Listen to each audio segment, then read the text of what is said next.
وعباد الرحمن الذين يمشون على الأرض هونا وإذا خاطبهم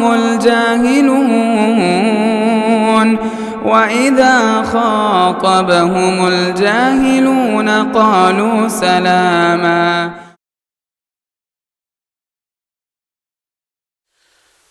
ہر قسم کی حمد و ثنا اللہ وحدہ لا شریک کے لیے. سبحان اللہ و بحمدہ سبحان اللہ العظیم. اور درود و سلام نازل ہوں اللہ کے آخری نبی جناب محمد الرسول اللہ صلی اللہ علیہ وسلم پر.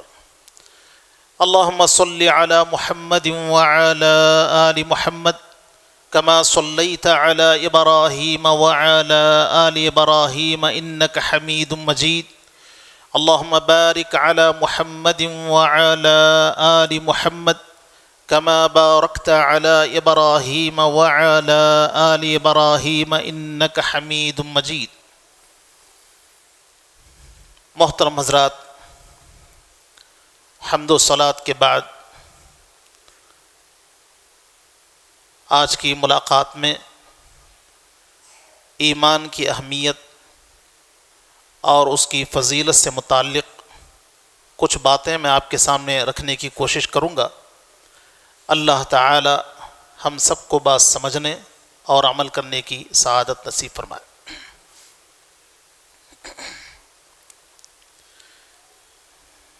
ایمان دنیا اور آخرت میں ہماری کامیابی کی ضمانت ہے. اس کو صحیح اور درست کر لینا ہم سب کے لیے ضروری ہے. اللہ رب العالمین نے ہم سے ایمان کا تقاضا کیا. اللہ کا ارشاد ہے ما لکم لا تؤمنون باللہ والرسول یدعوکم لتؤمنوا بربکم. تمہیں کیا ہو گیا ہے کہ تم اللہ پر ایمان نہیں لاتے جبکہ رسول تمہیں بلا رہا ہے کہ تم اپنے رب پر ایمان لے آؤ.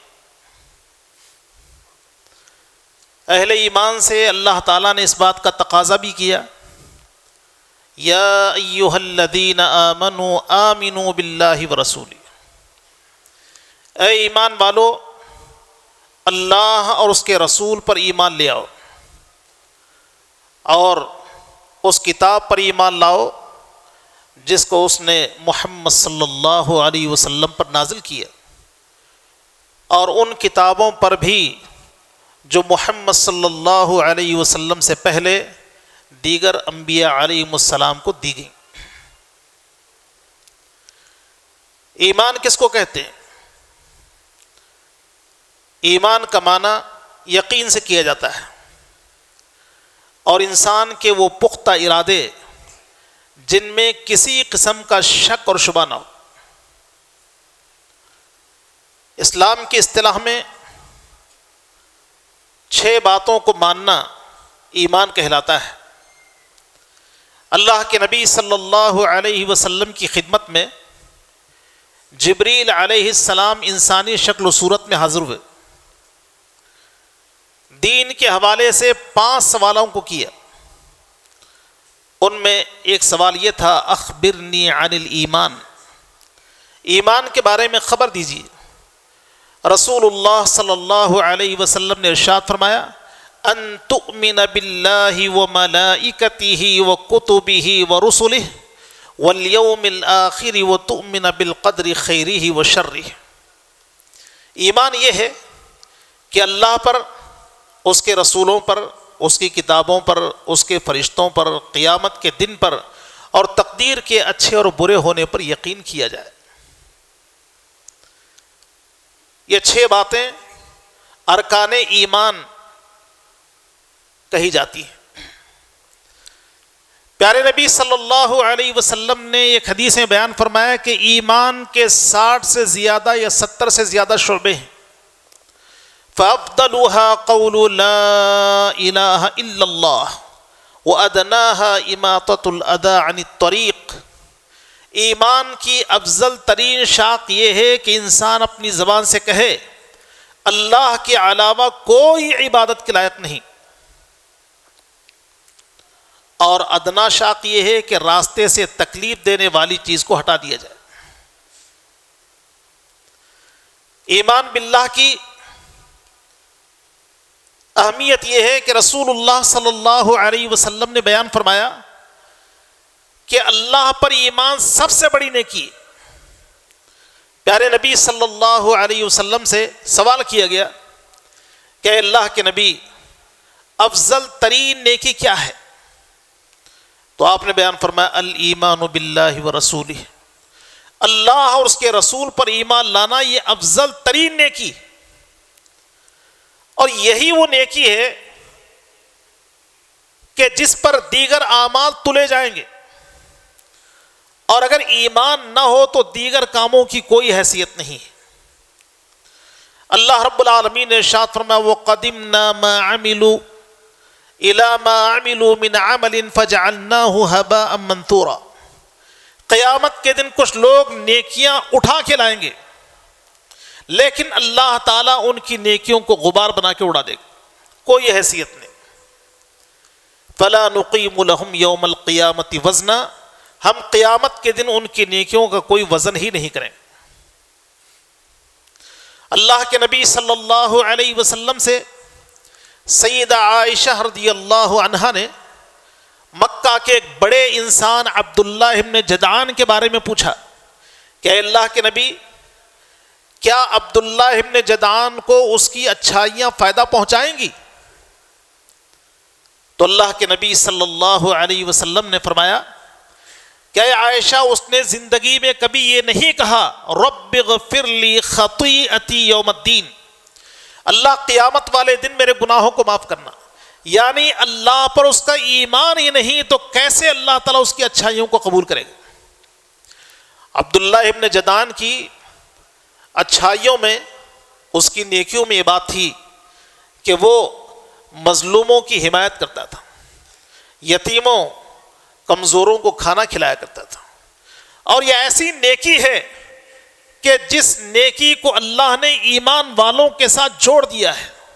فرمایا وَيُطْعِمُونَ الطَّعَامَ عَلَى حُبِّهِ مِسْكِينًا وَيَتِيمًا وَأَسِيرًا، اہل ایمان وہ ہیں جو اللہ کی محبت میں یتیم، مسکین اور قیدی کو کھانا کھلاتے ہیں۔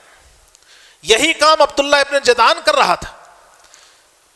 ایمان کے نہ ہونے کی وجہ سے اللہ کے نبی نے بیان فرمایا کہ اللہ تعالیٰ اس کی اچھائیوں کا بہتر بدلہ کیسے دے گا۔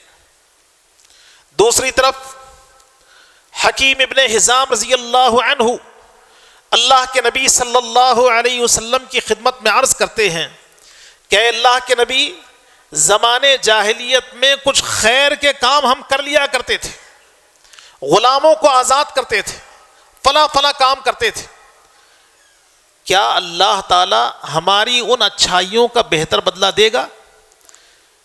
تو اللہ کے نبی صلی اللہ علیہ وسلم نے ایمان کی درستگی کی بنیاد پر یہ بیان فرمایا کہ اے حکیم، تم سابقہ اچھائیوں کے ساتھ اسلام میں داخل ہو گئے ہو۔ ایمان اگر ہے تو چھوٹی سی نیکی فائدہ پہنچائے گی، ایمان اگر نہیں ہے تو بڑی نیکی ضائع ہو جائے گی۔ اللہ کے نبی صلی اللہ علیہ وسلم نے ارشاد فرمایا، میں نے ایک آدمی کو جنت میں چلتا ہوا دیکھا ہے، کسی بڑے کام کی وجہ سے نہیں بلکہ ایک چھوٹا سا کام، راستے سے چلتے ہوئے اس نے درخت کی ایک شاخ کو ہٹا دیا جہاں سے گزرنے والے کو تکلیف ہوتی تھی، اللہ تعالیٰ نے اس کی اس چھوٹی سی نیکی کی قدر کی اور اس کے لیے جنت کا فیصلہ کیا۔ رسول اللہ صلی اللہ علیہ وسلم نے ارشاد فرمایا، ایک آدمی اپنی پیاس کو بجھانے کے لیے کنویں میں اترا، پانی پی کے باہر آ گیا، اس نے دیکھا کہ ایک پیاسا کتا پیاس کی شدت کے باعث تر زمین کو چاٹ رہا ہے۔ اس کو ترس آتا ہے کہ یہ پیاسا ہے، اس کے ساتھ اگر اچھا سلوک کر دیا جائے تو کیا فرق پڑے گا۔ کنویں میں اترتا ہے، کتے کے لیے پانی نکالتا ہے اور کتے کو پلا دیتا ہے۔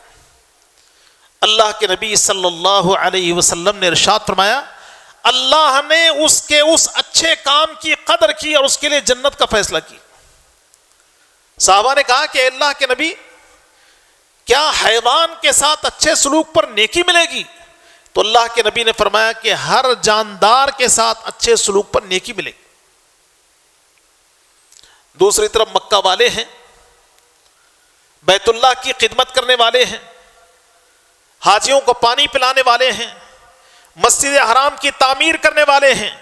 اللہ تعالیٰ فرماتا ہے جعلتم سقایت الحاج وعمارت المسجد الحرام کمن آمن باللہ والیوم الآخر، کیا تم حاجیوں کو پانی پلا کے مسجد حرام کی تعمیر میں حصہ لے کے یہ سمجھتے ہو کہ ان لوگوں کے برابر ہو جاؤ گے جو اللہ اور یوم آخرت پر ایمان رکھتے؟ دیکھیے کتنا فرق۔ اس لیے اپنے عقائد کی اصلاح کر لینا بہت ضروری، اپنے ایمان کو صحیح اور درست کر لینا، اپنی دنیا کو بہتر بنانا ہے اور اپنی آخرت کو بہتر بنانا ہے۔ اللہ تعالیٰ نے ارشاد فرمایا قد افلح المؤمنون، مومن فلاح پا گئے۔ یہ فلاح دنیا کی بھی ہے اور آخرت کی بھی۔ الذین آمنوا ولم یلبسوا ایمانہم بظلم اولئک لہم الامن وہم مہتدون، جو لوگ ایمان لائے اور اپنے ایمان میں انہوں نے ظلم کی ملاوٹ نہیں کی تو ان کے لیے امن ہے اور وہ ہدایت یافتہ ہے۔ عبداللہ ابن مسعود رضی اللہ عنہ فرماتے ہیں کہ اس آیت شریفہ کے نازل ہونے کے بعد صحابہ اکرام پریشان ہو گئے، نبی علیہ الصلوۃ والسلام کی خدمت میں حاضر ہوئے، گھٹنوں کے بل بیٹھ گئے، کہا کہ اللہ کے نبی اس آیت شریفہ سے ہم کسی قدر پریشان، ہم میں کون ایسا آدمی ہے جس سے ظلم سرزد نہ ہو؟ اگر تھوڑے سے ظلم کی وجہ سے ایمان ہی ختم ہو جائے تو پھر کیا فائدہ؟ اللہ کے نبی صلی اللہ علیہ وسلم نے سورہ لقمان کی آیت شریفہ تلاوت کی، کہا ان الشرک لظلم عظیم، جو ظلم تم نے سمجھا ہے وہ یہاں مراد نہیں، بلکہ یہاں ظلم سے مراد شرک ہے جس کو اللہ تعالیٰ نے قرآن بیان فرمایا۔ تو ایسا ایمان جس میں شرک کی ملاوٹ نہ ہو، جس میں بگاڑ اور فساد نہ ہو، ایسے ایمان والا دنیا میں بھی کامیاب ہو جائے گا اور آخرت میں بھی کامیاب ہو جائے گا۔ اللہ رب العالمین نے ایمان کی درستگی کے لیے صحابہ کرام رضوان اللہ علیہ مجمعین کو حجت اور دلیل بنایا۔ آمنو کما آمن الناس، جیسے یہ لوگ ایمان لے آئے ویسے تم ایمان لاؤ۔ فَإِنْ آمَنُوا بِمِثْلِ مَا آمَنْتُمْ بِهِ فَقَدْ اهْتَدَوْا وَإِنْ تَوَلَّوْا فَإِنَّمَا هُمْ فِي شِقَاقٍ، اگر کوئی صحابہ جیسا ایمان قبول کر لے تو ہدایت پر ہے، اگر ویسا ایمان قبول نہ کرے تو پھر ہدایت پر نہیں۔ صحابہ اکرام کا ایمان کیسے تھا؟ ادھر نبی علیہ الصلوۃ والسلام نے کوئی بات بیان کی، آمنا وصدقنا، اس بات پر ہم ایمان لے آئے، ہم اس بات کی تصدیق کرتے ہیں۔ بعض باتیں عقل میں آنے والی نہیں ہیں، لیکن نبی علیہ الصلوۃ والسلام نے خبر دیا تو صحابہ نے کہا کہ بالکل صحیح ہے۔ ایک مجلس ہے، اللہ کے نبی صلی اللہ علیہ وسلم اور صحابہ اکرام کے درمیان گفتگو چل رہی ہے۔ کہا گیا ایک آدمی بیل پہ سوار ہوا تو بیل نے کہا کہ میں اس کام کے لیے نہیں بنایا گیا، کھیتی باڑی کے کام کے لیے اللہ نے مجھے بنایا۔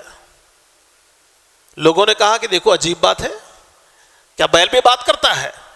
اللہ کے نبی صلی اللہ علیہ وسلم نے فرمایا کہ اس بات پر میرا اور ابو بکر و عمر رضی اللہ عنہما کا ایمان ہے، جن کے ایمان کی خبر رسول اللہ صلی اللہ علیہ وسلم نے دی۔ کہا گیا کہ ایک بھیڑیے نے بکری کا شکار کیا، چرواہے نے بھیڑیے کے منہ سے بکری کو نکال لیا، تو بھیڑیے نے کہا کہ آج تو نے بکری مجھ سے چھین لی، ایک دن آئے گا کہ بکریوں کی حفاظت ہم کریں گے۔ لوگوں نے کہا کہ کیا بھیڑیا بھی بات کرتا ہے؟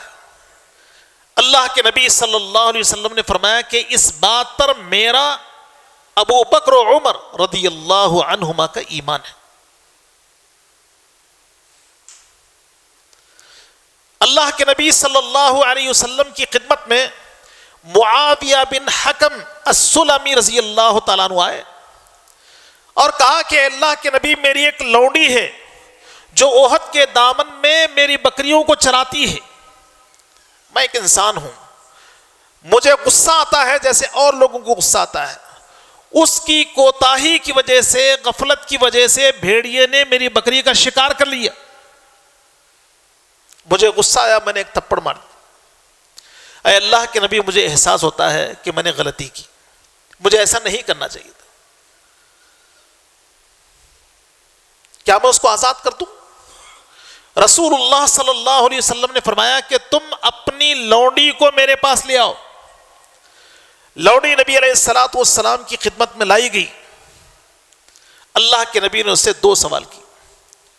پہلا سوال یہ کیا، این اللہ، اللہ کہاں ہے؟ اس لونڈی نے اپنے ہاتھ کا اشارہ آسمان کی طرف کرتے ہوئے کہا کہ اللہ آسمانوں میں۔ دوسرا سوال نبی نے کیا کہ میں کون ہوں؟ تو اس نے کہا آپ اللہ کے رسول ہیں۔ پیارے نبی صلی اللہ علیہ وسلم نے فرمایا اس کو آزاد کر دو، یہ مومنہ ہے۔ اللہ پر ایمان کا تقاضا یہ ہے کہ اللہ تعالیٰ کو ساتوں آسمانوں کے اوپر عرش پر مستوی ہونا تسلیم کر لیں۔ الرحمن علی العرش استوى، رحمان عرش پر مستوی۔ اللہ کے نبی صلی اللہ علیہ وسلم کو اللہ نے معراج کروایا۔ رسول اللہ صلی اللہ علیہ وسلم نے آسمانوں کا سفر کیا، جنت کو دیکھا، دوزخ کو دیکھا، دیگر مناظر آپ کے سامنے لائے گئے۔ اللہ تعالیٰ سے ہم کلامی اور گفتگو کا شرف حاصل ہوا۔ اللہ کے نبی صلی اللہ علیہ وسلم اس سفر سے واپس ہوئے تو آپ تھوڑے سے پریشان تھے۔ ابو جہل نبی علیہ الصلوۃ والسلام سے کہتا ہے، اے محمد صلی اللہ علیہ وسلم، کیا بات ہے آپ پریشان سے نظر آ رہے ہو؟ کہ آج کوئی نئی بات ہو گئی؟ تو اللہ کے نبی صلی اللہ علیہ وسلم نے کہا کہ ہاں نئی بات ہو گئی۔ پوچھا کیا ہوا؟ نبی نے بیان فرمایا کہ آج رات میں مسجد حرام سے مسجد اقصی لے جایا گیا اور مسجد اقصی سے آسمانوں کی سیر کروائی گئی اور پھر مجھے واپس چھوڑ دیا گیا۔ ابو جہل نے کہا اتنا بڑا جھوٹ؟ اگر میں لوگوں کو اکٹھا کروں تو کیا آپ یہی بات کہیں گے؟ تو اللہ کے نبی صلی اللہ علیہ وسلم نے کہا بالکل کہوں گا۔ اس نے فوراً لوگوں کو اکٹھا کیے۔ اللہ کے نبی صلی اللہ علیہ وسلم نے ان لوگوں سے کہا کہ ہاں مجھے آسمانوں کی سیر کرائی گئی۔ اب انہوں نے سوچا کہ کیا کیا جائے، کیسے اس بات کو لے کر مسلمانوں کے دلوں میں شک اور شبہ پیدا کیا جائے۔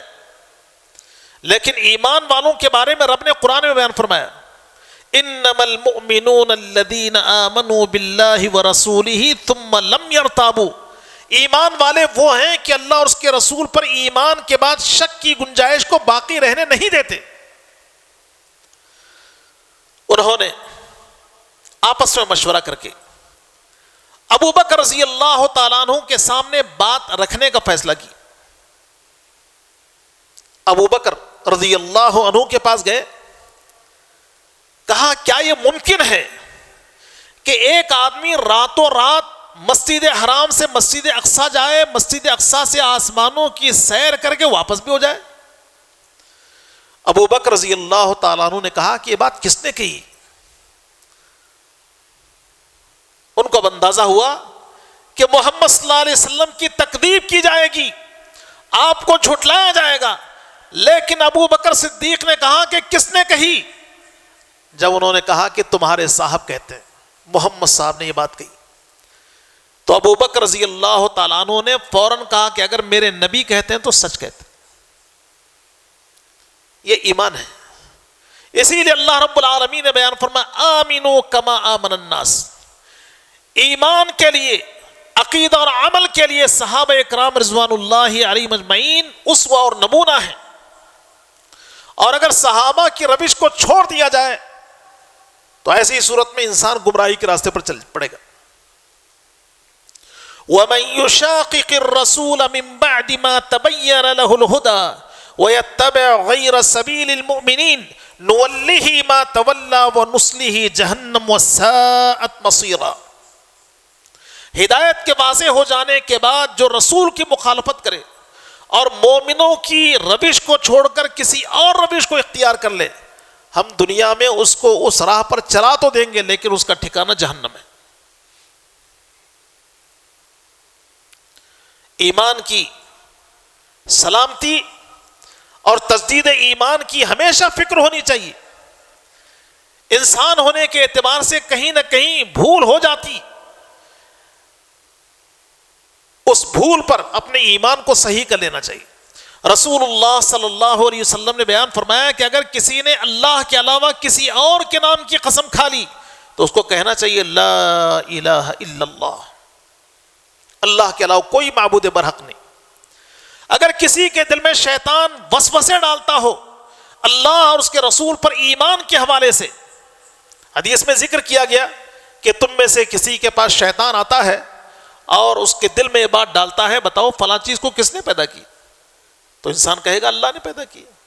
پھر 2-3 سوالات کے بعد ایک سوال یہ ڈال دے گا کہ جب ان چیزوں کو اللہ نے پیدا کیا ہے تو اللہ کو کس نے پیدا کیا. رسول اللہ صلی اللہ علیہ وسلم نے بیان فرمایا کہ جب اس طرح کی بات کسی کے دل میں آئے تو کہے آمنت باللہ ورسولہ، میں اللہ اور اس کے رسول پر ایمان لے آیا. اور یہ بات یاد رکھیے، ایمان ہمیشہ ایک حالت پر باقی رہنے والی شے نہیں ہے، اس میں کمی اور زیادتی ہوتی رہتی ہے. کتاب و سنت کے نصوص سے، دلائل سے یہ بات معلوم ہوتی ہے کہ اطاعت اور فرما برداری کے کاموں سے ایمان میں اضافہ ہوتا ہے. اطاعت اور فرما برداری کے کاموں کو چھوڑ کے اگر انسان گناہوں کے کام کرنے لگ جائے تو ایمان کمزور ہو جاتا ہے. کامیابی کے لیے کمزور ایمان فائدہ نہیں دے گا. جس کا ایمان تر و تازہ ہو اور زیادہ ہو تو وہی انسان کل قیامت کے دن کامیاب ہو. اللہ کے نبی صلی اللہ علیہ وسلم نے ارشاد فرمایا لا يدخل الجنت الا مؤمن، جنت میں مومن ہی جائے گا. جس کا ایمان صحیح اور درست ہے وہی جنت میں جائے گا. اور یہ بات بھی دیکھیے، جن لوگوں کا ایمان بالکل زیادہ ہے تو بغیر حساب اور عذاب کے جنت میں داخل ہو سکتے. اللہ کے نبی صلی اللہ علیہ وسلم نے ارشاد فرمایا اللہ تعالیٰ نے مجھ پر امتوں کو پیش کیے، میں نے دیکھا کوئی نبی مختصر سی جماعت کے ساتھ آ رہا ہے، کوئی نبی اس کے ماننے والے 2-4 آدمی ہیں، کوئی نبی ایسے آ رہا ہے کہ اس کا ماننے والا ہی کوئی نہیں، اکیلا نبی آ رہا ہے. پھر ایک جماعت دکھائی گئی، میرا خیال ہوا شاید یہ میری امت کے لوگ ہوں گے، لیکن کہا گیا کہ یہ موسیٰ علیہ السلام کے ماننے والے. پھر اس کے بعد ایک بہت بڑی جماعت دکھائی گئی، حد نگاہ تک لوگ ہی لوگ ہیں، کہا گیا کہ یہ آپ کی امت کے لوگ ہیں اور ان میں 70,000 ایسے خوش نصیب ہیں جو بغیر عذاب اور حساب ہی کے جنت میں چلے جائیں گے. یہ بات اللہ کے نبی نے بیان کی اور اپنے گھر چلے گئے. موجود صحابہ اکرام آپس میں گفتگو کرنے لگے، یہ کون خوش نصیب ہیں جو بغیر عذاب اور بغیر حساب ہی کے جنت میں داخل ہوں. مختلف باتیں کہی گئیں. کسی کہنے والے نے کہا کہ ہو سکتا ہے کہ اسلام ہی میں پیدا ہوئے اور اسلام پر ان کی موت ہو گئی. اللہ کے نبی صلی اللہ علیہ وسلم کچھ دیر کے بعد تشریف لائے تو صحابہ نے اپنے خیالات کو نبی علیہ الصلوۃ والسلام کے سامنے رکھا. اللہ کے نبی نے بیان فرمایا جنت میں بغیر حساب اور عذاب کے داخل ہونے والے ان کے اوصاف یہ، وہ ناجائز جھاڑ پھونک نہیں کریں گے، وہ برا فال نہیں لیں گے، وہ اپنے جسموں پر نہیں داغیں گے، وہ صرف اللہ پر بھروسہ کریں گے۔ عکاشہ ابن محصن رضی اللہ عنہ وہاں بیٹھے ہوئے تھے، انہوں نے اللہ کے نبی سے درخواست کی کہ اللہ کے نبی آپ میرے حق میں دعا کر دیجئے کہ اللہ مجھے ان میں کر دے۔ رسول اللہ نے فرمایا کہ تم انہی میں ہو۔ ایک اور صحابی نے کہا کہ اللہ کے نبی میرے حق میں بھی دعا کر دیجئے، تو اللہ کے نبی نے کہا کہ عکاشہ تم سے بازی لے گئے۔ اللہ کے نبی صلی اللہ علیہ وسلم نے ارشاد فرمایا جنت میں جانے والی پہلی جماعت، جو بغیر حساب و کتاب کی جنت میں جانے والے، جنت میں جانے والی پہلی جماعت، ان کے چہرے 14ویں کے چاند کی طرح روشن ہوں گے اور ان کے دل پرندوں کے دلوں کی طرح ہوں گے۔ پرندوں کے دلوں کی طرح کیا مطلب؟ نرم و نازک ہوں گے، صحیح سالم ہوں گے، کہ اللہ نے ارشاد فرمایا یوم لا ينفع مال ولا بنون الا من اتى اللہ بقلب سلیم۔ قیامت کے دن مال اور اولاد کام نہیں آئیں گے، جو چیز کام آنے والی ہے وہ انسان کا صحیح سالم دل ہے، یا وہ دل ایسے ہیں جن میں صرف اللہ تعالیٰ پر توکل اور اعتماد ہے۔ کہ اللہ کے نبی صلی اللہ علیہ وسلم نے بیان فرمایا کہ ان کے دل پرندوں کے دلوں کی طرح ہیں۔ پرندوں کے بارے میں رسول اللہ صلی اللہ علیہ وسلم نے ارشاد فرمایا لو توکلتم علی اللہ حق توکلہ لرزقکم اللہ کما یرزق الطیر۔ اگر تم اللہ پر بھروسہ کر لو جیسے اللہ تعالیٰ پر بھروسہ ہونا چاہیے تو اللہ تمہیں ویسے رزق دے گا جیسے پرندوں کو رزق دیتا ہے۔ کہ پرندے اپنے گھونسلوں سے خالی پیٹ نکلتے ہیں، اللہ تعالیٰ کھلا پلا کر انہیں ان کے گھروں کی طرف، ان کے گھونسلوں کی طرف واپس بھجوا دیتا ہے۔ کمزور ایمان، تھوڑا سا ایمان۔ ابو سعید الخدری رضی اللہ تعالیٰ عنہ سے روایت ہے رسول اللہ صلی اللہ علیہ وسلم نے فرمایا کہ جنتی جنت میں داخل ہو جائیں گے، دوزخی دوزخ میں چلے جائیں گے۔ اللہ رب العالمین کا حکم ہوگا جہنم سے ان لوگوں کو نکالا جائے جن کے دلوں میں ذرہ برابر ایمان ہے۔ یہ کمزور ایمان، اللہ کے حکم سے ان کو نکال دیا جائے گا، نہر حیات میں ان کو ڈبو دیا جائے گا۔ ان کے جسم جہنم میں جلنے کی وجہ سے کوئلے کی طرح بالکل سیاہ اور کالے ہو چکے ہوں گے۔ جب نہر حیات میں ان کو ڈبو دیا جائے گا تو جسموں پہ تازگی آئے گی، اللہ تعالیٰ ان کو جنت میں داخل کرے گا۔ تو معلوم یہ ہوا کہ ایمان کم بھی ہوتا ہے، ایمان زیادہ بھی ہوتا ہے۔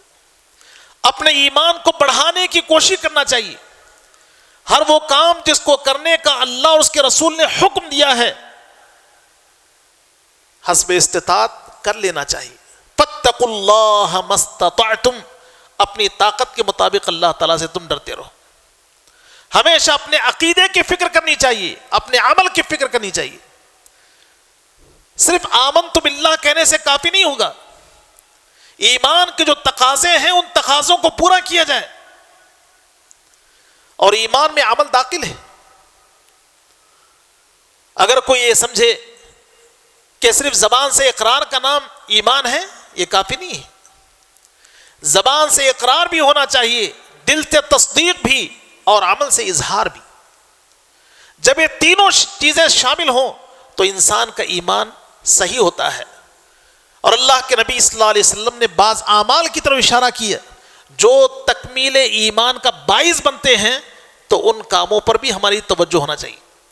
اللہ کے نبی صلی اللہ علیہ وسلم نے ارشاد فرمایا، ابو امامہ باہلی رضی اللہ تعالیٰ عنہ روایت فرماتے ہیں، من احب للہ وابغض للہ وَأَعْطَى لِلَّهِ وَمَنَعَ لِلَّهِ فَقَدْ اسْتَكْمَلَ الْإِيمَانِ۔